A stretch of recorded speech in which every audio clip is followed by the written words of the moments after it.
Jadi hujung minggu ni kita buat pizza lah. Saja tukar selera nak makan pizza. So kita buatlah pizza menggunakan bread maker Lotus ni. So inilah dia hasil dia. Kita buat pizza tu. Itu dia punya roti dia kat bawah. Dan juga atas ni kita letak topping semua siap lah. Cumanya mozzarella belum masuk lagi. So kita akan masukkan mozzarella dulu.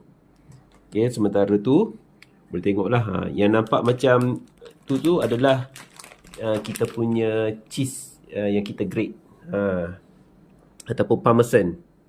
Kemudian kita bolehlah masukkan mozzarella ni.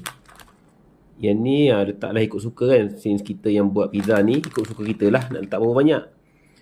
Jadi yang ni kita letak banyak sikit lah. Nak bagi boleh tarik-tarik sikit.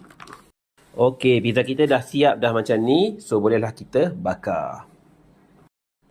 1, 2. Okey, sekarang kita punya pizza sedang dibakar. So boleh nampak tu, dia naik tu.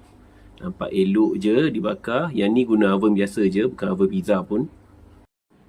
Okey, kita punya pizza dah siap dibakar. Inilah hasil dia. So boleh nampak yang kita dah buat tadi. Ni semua memang panas-panas lagi. So bolehlah kita try potong. Okay, sekarang kita akan potong. Ya, dengar tak dia punya keras tu. So dah siap dah kita potong macam ni. Bolehlah kita cuba angkat pula. Okey, mari kita cuba angkat. Kita tengok sikit. Wah, panas ni. Ya, memang terbaik.